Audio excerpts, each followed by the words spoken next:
ஓம் குருவே துணை ஸ்ரீ வராகமிகிற ஜோதிட பயிற்சி மையம் வழங்கும் astro online Kallakurichi YouTube channel தங்களை அன்போடு வரவேற்கிறது. வணக்கம். இப்போ லட்சுமண ராஜா பழனி கவுண்டர் பெருமளூர் ராஜா அவர்களை 7-30-11 பாகத்துடைய ரகசியங்களை பற்றி சொல்ல இருக்கின்றார். இந்த 11வது வந்திருக்கு ஐயா அவர்களுக்கு கொண்டாடி பற்றி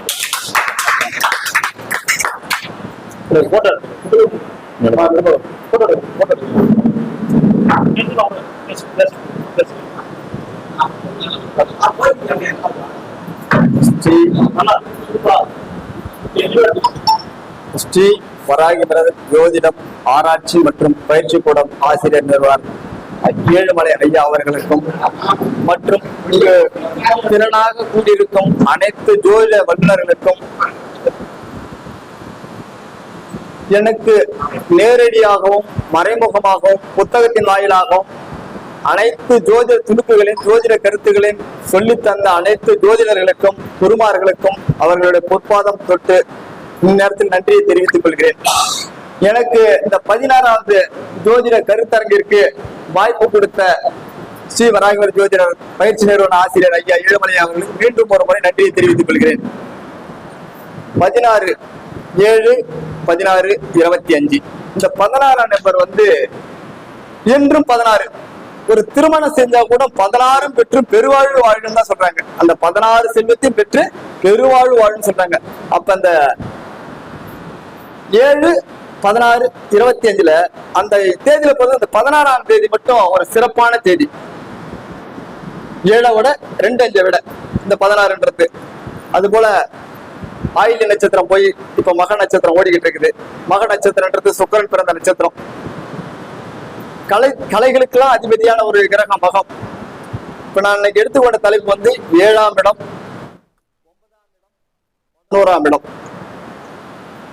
இப்ப பாருங்க, காலப்புருஷ தத்துவம் தான், வேற ஒண்ணு இல்ல. இது 1, இது 7, 8, 9, 11.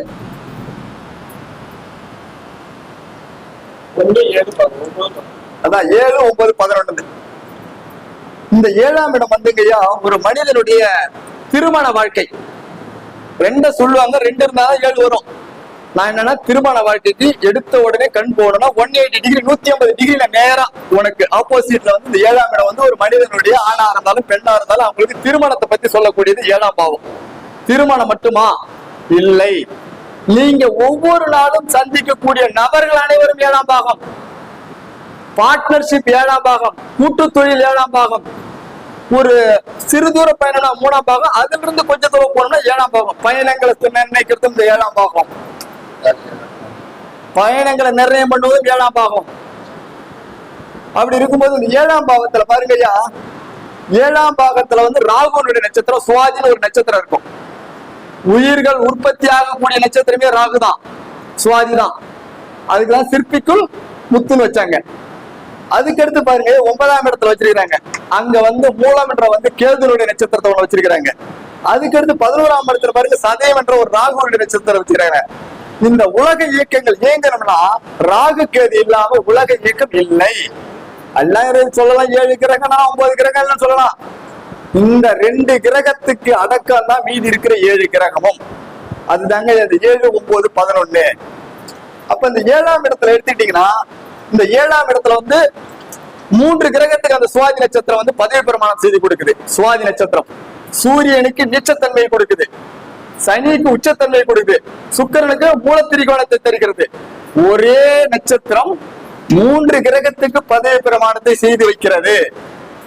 அப்ப இந்த 7ஆம் இடம் ஒரு மனிதனுக்கு இந்த 7ஆம் இடம் நல்லா இருந்ததுன்னா அதுக்கு அடுத்து அவன் மனைவி நல்லா அணிஞ்சு அடுத்து மனைவி கிடைப்பதே ஒரு பாக்கியம். இந்த 7 சிறப்பா வேலை செய்ய ஆரம்பிச்சு போச்சுன்னா அவனுக்கு பாக்கியங்கள் அடுத்து கிடைக்க ஆரம்பிச்சிடும். 9ஆம் இடம் அடுத்து இந்த 7 விட்டுருங்க, அடுத்து நம்ம 9க்கு போகலாம்.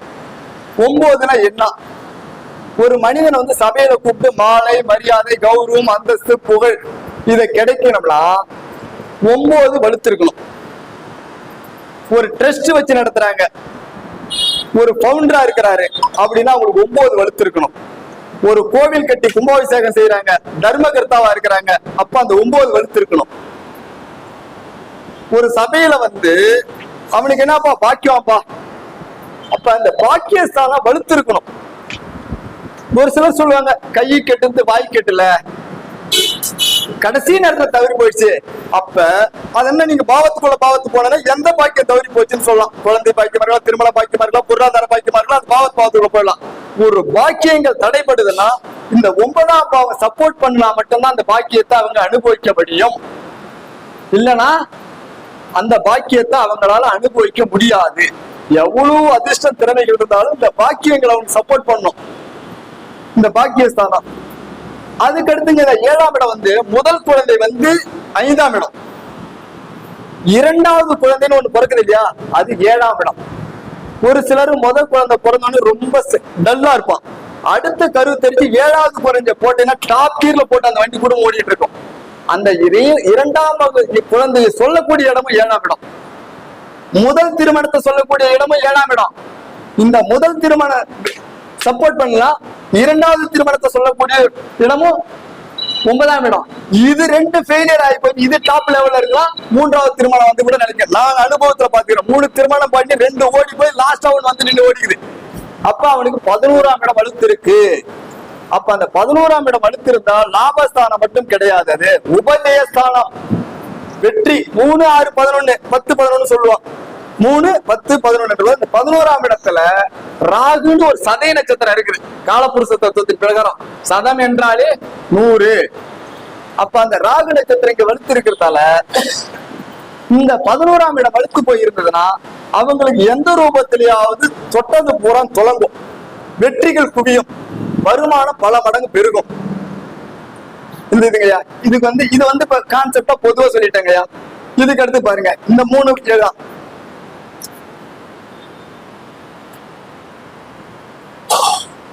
சுக்கிரன்,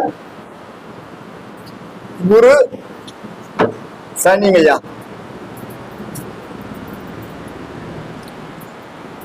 சுக்கிரன், குரு, சனி அன்றாட தேவைகளுக்கு ஒரு மனிதனுக்கு பணம் பொருளாதாரம் தேவைப்படும் என்றால் அது சுக்கிரன். அன்றாடம் ஒரு டீ குடிக்க காப்பி குடிக்க அன்றாடம் பாக்கெட்ல நம்ம பணம் வச்சுட்டு சுத்தணும்னா அது சுக்கிரன். டெக்ஸ்டைல், துணி கிணி கலைகள் அனைத்துக்கும் சுக்கிரன். நீங்க 64 காய கலைகள் வந்தாலும் டெக்ஸ்டைல் துணிமணி எதா இருந்தாலும் கலைகள், அது சுக்கிரன். வெள்ளி பிசினஸ் பண்றாங்க, அது சுக்கிரன். இந்த லைன்ல பணம் வருதுன்னா அது சுக்கிரன். அதுக்கு அடுத்து பேங்க், நிதி நிறுவனம், கோல்டு பிசினஸ், தங்க பிசினஸ், இது போல வருதுன்னா ஆடிட்டிங், இது போல வருதுன்னா நிதி, பேங்க் சம்பந்தப்பட்டு வருதுன்னா அதிகப்படியான பணத்தை கொடுக்கக்கூடியது வந்து குரு. அதிகப்படியான பணத்தை கொடுக்கக்கூடிய குரு. அதுக்கு அடுத்தது இது 2 இருந்தா மட்டும் பத்தாது, உழைப்ப கொடுக்கக்கூடிய சனி. குரு, சுக்கிரன், குரு, சனி, இது 2க்கும் உழைப்ப கொடுத்தா பெரும்பணம் கிடைச்சிடும். இந்த கிரகம் வந்து ஒண்ணு சுக்கிரன், குரு, சனி ஒரே இடத்துல சேர்ந்து இருந்தாலும் ஆட்சியாகவோ உச்சமாகவோ இல்ல சார பரிவர்த்தனையா நட்சத்திர பரிவர்த்தனை இருந்தா அதனுடைய தசாபுத்தி காலத்துல ஒரு நாள் இல்லை என்றாலும் ஒரு நாள் அவங்க பொருளாதாரத்தில் தன்னிறைவு அடைந்தே தீரும். இது மறுக்க முடியாத விதி. சரிங்க, எனக்கு அன்னைக்கு பொருளாதாரமே வரல, நான் எப்படிங்க அந்த புதன் பூர்வ சுக்கரன் ஆக்டிவேட் பண்றதுன்னா சும்மா எங்கேயாவது போய் உட்காந்துருங்க. ஏன் இப்படி வேலையில கை வச்சுட்டு இருக்கீங்க? இப்படி கை வச்சு உட்காந்துங்க. புரியுதுங்களா? இத பல மகான்கள், பல கோடீஸ்வரர், பல நிம்மதியம் இருக்கிறவங்க பூரா அது என்னன்னா இப்படி கை வச்சு உட்காந்துருப்பாங்க. வேற ஒண்ணும் இல்ல. இது வந்து குரு விரல், இது சனி விரல், இது சுக்கிர விரல். இத 3ஐயும் நீங்க ஆக்டிவேட் பண்ணிட்டீங்கன்னா உங்கள் அறியாமைய பொருளாதார சிந்தனை மைண்டுக்குள்ள ஓடிட்டு இருக்கும். பொருளாதாரத்தை எப்படி இயக்கிறது? பெரிய பெரிய ஆளுங்க உட்காரும் போது பாருங்க, அவங்க மாட்டு அப்படிதான் வச்சுட்டு உட்காந்துருப்பாங்க. உங்களுக்கு தெரியாது.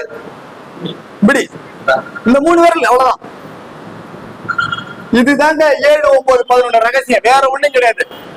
குரு, சுக்கிரன், சனி, இதுல ஏதாவது 2 கிரகம் பலம் பெற்றுட்டாலும் நல்லா டாப்ல உள்ள. இது 3மே பலம் பெற்று போச்சுன்னா இந்த நம்ம நாட்டு ஆண்டவங்க, உலகத்து ஆண்டவங்களோட ஜாதகத்தை பூரா பாருங்க, இந்த கிரகம் பலம் பெற்று இருக்கும். ஏதாவது ஒரு வகையில நேரடியாகவோ மறைமுகமாகவோ நட்சத்திரத்தை வழியோ பரிவர்த்தனை மூலமாகவோ இந்த கிரகங்கள் பலம் பெற்று இருக்கும். இதுதாங்க எனக்கு வந்து 7, 9, 11 ரகசியங்கள். எனக்கு வாய்ப்பளித்த ஐயா அவர்களுக்கு நன்றியும் பாராட்டும் தெரிவித்துக் கொள்கிறேன். சரி, வணக்கம். அருமையா பண்ணீங்க.